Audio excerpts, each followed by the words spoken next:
Song Soho, ang pinakamalakas na hunter ngayon sa South Korea. At finally, ang napakaangas na heroic gunlet ni Soho ay nakuha niya na. At malalaman din natin sa chapter na ito ang plano ng Hunter Association kung paano nila pababagsakin ang Apostle of Itarem, na kasalukuyang nag-iisip din kung paano niya gagawing believer ang mga dating national level hunter. At sa chapter din ito ay may bagong karakter tayong makikilala.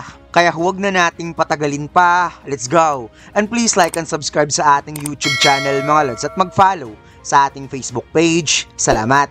Nagsimula ang chapter na ito kung saan 2 beses nag-level up si Soho at ang skill niya na increase strength ay nag-level up din. Habang nakatambad ang katawan ni Dongsu na puno ng dugo, sinabi ng ating bida na sa tingin niya na-recall ni Wang Dongsu ang kanyang alaala, na hindi man lang gumagamit ng dungeon key, na parang dahil sa sobrang galit ni Dongsu sa kanyang ama, nagawa nitong maibalik ang sariling alaala naturally sa previous timeline. Tinanong ni Soho si Bero kung ano sa tingin nito kung gagawin niyang Shadow Soldier si Dongsu. Nasagot ni Bero na sa tingin niya isang karangalan naman ang pagsilbihan ng isang monarch na katulad ni Soho. Napaisip ang ating bida na ang pagiging Shadow Soldier ay parang isang parusa na masasabi mong patuloy ka pa rin makikipaglaban bilang tapat na soldier kahit patay ka na. Dagdag pa ni Soho na nananatili pa rin ng kanilang senses kahit isa na silang Shadow Soldier. Kaya kaya pa rin nilang magpasya at kumilos sa sarili nilang kagustuhan. Subalit ang Shadow Equipment ay may naka-imbue na kapangyarihan na parang naiiwan na lamang ang karma sa katawan kahit wala ka ng kaluluwa. Kinuha ni Soho ang nakabaong Shadow Dagger sa katawan ni Dongsu at pumwesto ang ating bida upang itoon ng kamay sa bangkay ni Dongsu para magsagawa ng Shadow Extraction, kung saan binanggit ng ating bida ang salitang Arise. Umapaw ang napakatinding shadow, ngunit bigla itong na-disappear na parang tinamaan ng malakas na hangin at nag-notify ang system na ang kanyang Shadow Extraction ay nag-field at mayroon na lamang siyang 2 attempts na natitira. Napangisngis ang ating bida habang minamasdan ang mukha ni Dongsu na napuno ng dugo at sinabing, as expected, lumalaban ka pa rin ha, Wang Dongsu. Muling nagsagawa ng Shadow Extraction ng ating bida at sa pangalawang pagkakataon, muling nabura ang umaapaw na shadow at nag-field muli si Soho. Kaya sinabi ng system na may isang attempts na lamang siyang natitira. Napaskwi nga itong si Bero sa sobrang galit kay Greed at sumigaw na hayop ka talaga Greed. Duwag ka ba? Ang kapal ng mukha mo para tanggihan ng young monarch. Kinalma ni Soho ang sarili at sinubukang hawakan ang katawan ni Dongsu at sinabing, Dongsu, siguro ito na yung huling piraso ng iyong pag-aaklas. And go ahead, hindi kita pipigilan. Lumaban ka hanggat gusto mo. Dahil kahit gaano pa kalalim ang galit at pagkamuhi mo, wala akong balak na subukan na unawain ng isang kriminal na katulad mo. Dahil sa ngayon, ang kailangan ko ay makuha ang lakas galing sa'yo. Kaya gusto kitang gamitin, kahit sa puwersahang pamamaraan pa, para lang sa kapakanan ng buong mundo, Wang Dongsu. At dito'y umapaw ang napakatinding mana ng ating bida at muling binanggit ang salitang Arise. Maya-maya may dumating na sasakyan sa lugar ng pinangyarihan at dito'y nakita nila ang sirang gate at mga nawasak na gusali. Mabilis na tumakbo sina Choi Jong-in at Woo Jin-chul papasok sa abandonadong gusali. Wika ni Choi Jong-in na sigurado siyang sa gusaling ito nanggaling ang napakalakas na explosion kanina. At dagdag pa ni Woo Jin-chul, malapit na ng gusaling ito sa bahay ni Soho. Kaya kailangan nilang magmadali dahil siguradong nakikipaglaban na ngayon si Soho sa isang intruder. Habang tumatakbo, napaisip si Chairman Woo Jin-chul sa nangyari sa bahay ni Soho dahil nawalan sila ng kontak kay Soho pagkatapos ng alarm sa bahay nito. At idagdag pa ang butas ng wall na siguradong may intruder talagang pumasok sa bahay. At oo nga naman mga lods, kung iisipin natin, bakit biglang sinuntok ni Soho ang wall ng bahay niya? Akala ko talaga nagalit siya kay Dongsu. Ngunit ang ginawa pala niya ay para mag-iwan ng bakas para isipin ni Woo Jin-chul na may intruder na pumasok sa bahay niya. Anyways, dumating na ang dalawa sa kinaroroonan ni Soho at na-amaze nga ang ating bida dahil na-notified kagad ang Hunter Association sa nangyari sa kanya. Wika ni Jin-chul na nag-aalala, buti naman ligtas ka. Nasaan na ngayon ang intruder? Nakalmadong sagot ng ating bida, si Wang Dongsu ang intruder na yon. Kaya tugon ni Jin Chul, gaya talaga ng inaasahan niya. Ang S-rank na villain na si Wang Dongsu ang may gawa nito. Wika ni Soho, munti ka na, ngunit tapos na ang laban. Na makikitang nagulat nga itong si Choi Jong-in at Woo Jin-chul sa kanilang nakita.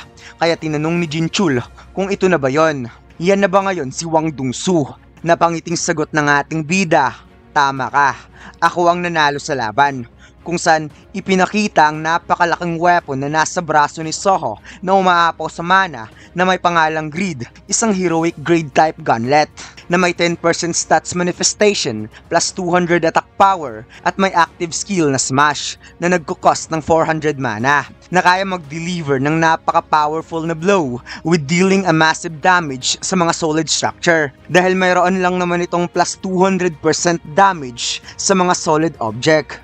Pagkatapos, lumipat ang eksena sa labas ng main entrance ng Hunter Association na makikitang may mga medyang naghihintay sa labas para ma-scoop ang mga bagong Hunter at lumipat ang eksena sa loob ng Hunter Association doon sa Mana Measurement Center. Ipinakita ang isang lalaki na lumabas galing sa measurement center, dala ang kanyang napakabigat na shoulder at napasabing D-rank lang ang nakuha niya pagkatapos ng awakening.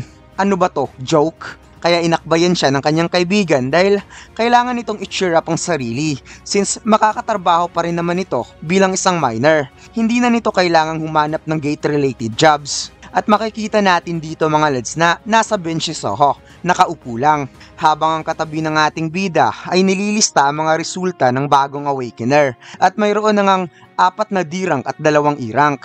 Sobrang na-excite ang katabi ni Soho dahil feeling daw niya makakakuha siya ng malaking panalo sa araw na to dahil pagkatapos daw ng lahat ng dudes na nandito, ito na ang oras para magkaroon siya ng huge win. At dito ipinakilala na siya si Kim Pan-shok, 37 years old, isang unemployed awakener. Wika niya na hindi naman siya umaasa sa S-rank. Gusto lang niya ang A-rank at kahit B-rank nga sapat na. At maya-maya, tinawag na nga ang sunod na papasukin sa loob ng measurement at si Soho ang susunod na sinabihan ng staff na ihanda ang sarili habang itong si Kim Pan-shok ay na-excite dahil siya na ang susunod pagkatapos ng taong ito at feeling niya magiging isa lang sa mga dudes ang binatilyong ito. Habang ang ating bida ay napakamot sa ulo nang ito ay tumayo dahil parang nakaramdam siya ng feeling awkward sa test na to. Ngunit itong si Kim Pan-shok ay sobrang na-excite na talaga dahil nararamdaman niyang magiging E-rank lang ang batang ito. Ngunit maya-maya, inanunsyo ang resulta na si Kim Pan-shok ay nakakuha lang ng E-rank sa measurement result. Pagkatapos, inannounce kaagad ng Hunter Association at ibinalita kaagad ng media na may bago na namang S-rank hunter ang South Korea. Hinarap ni Soho ang napakaraming media sa labas ng main entrance ng Hunter Association na makikitang ang lahat ng media ay nakatuon talaga sa kanya na siya, si Song Soho, ang bagong S-rank hunter ng South Korea. Isang reawakener na nagsilbing bayani sa Jason Present incident. Tinanong ang ating bida kung ano ang nararamdaman niya na isa na siyang S-rank hunter, ngunit napakamot lang sa ulo si Soho at tumawa. Samantalang, nasa itaas lang napalapag sina Jin-chul at ang 3 S-rank hunter. Wika ni Jin-chul na bilang pangako nila, si Soho ngayon ay isa ng S-rank hunter, kaya ang naging tugon ni Choi Jong-in, gaya ng inaasahan nila, sobrang bilis ng paglakas ni Soho at maaaring magiging national level hunter siya bigla na parang kisap mata lang sa sobrang bilis. Kaya sinabi ni Choi Jong-in na ngayon ay naset na nila ang foundation, oras na para gumalaw sa sunod nilang hakbang. Ipinaliwanag ni Choi Jong-in na ang unang hakbang nila ay ibigay lahat kay Soho ang mga remaining failed type dungeon upang mas mapabilis ang pag-increase ng rank ni Soho papuntang S-rank. At habang nasa process pa si Soho, nireunite nila ang mga remaining guilds sa South Korea. At ngayon, ang sunod nilang gagawin ay ma-reunite ang lahat ng hunters sa mundo. Kaya napatanong si Choi Jong-in kung kaya ba nilang gawin ang task na to na wala si Song Jin-woo. Dahil hindi niya ma-imagine kung gaano katagal nila magagawa ang task na to. Dagdag pa ni Baek Yun-ho na ang problema pa dito ay habang ginagawa nila ang task na to, ang Apostle of Itarim ay hindi papayag sa gusto nilang gawin. At sinabi din ni Woo Jin-chul na ang Star Powder at Star Fragment, which is idineklara na ng Hunter Association Association na isang illegal ay still patuloy pa rin sa pagkalat na parang alam nila kung ano ang magiging next move ng Hunter Association na lagi na lang itong nakakawala sa net na inilatag nila. Kaya kung nagtatago lang ang kalaban nila sa paligid at tinago lang nito ang identity, mas mabuting sisimulan na nilang paliitin ang espasyo para sa mga taong pinagkakatiwalaan nila dahil ang kalaban nila ngayon ay lubhang napakatuso. At dito pinakitang nasa gilid lang ang Puzzle of Itarim mga lods. Minamasdan si Soho kasama ang mga media at sa isang iglap lang bigla na lamang itong nawala. Pagkatapos, lumipat ang eksena sa isang gate na nasa gitna ng kagubatan at dito pinakita na nasa loob na ng dungeon ng Puzzle of Itarim habang ang kanyang mga believers ay patuloy na pinabagsak ang napakalaking beast salamander gamit ang kapangyarihan na inimbue ng puzzle sa kanila. Pinatigil ng puzzle ang mga believers sa kanilang ginagawa at gusto niya itong papuntahin ng lahat sa kanyang harapan. Kaya habang minamasdan ng puzzle ang kanyang mga believers, napaisip siya na matapos naging believer si Lee Min-sung, ang lahat ng A-rank hunter ay hindi na kayang lumaban against Star Fragment.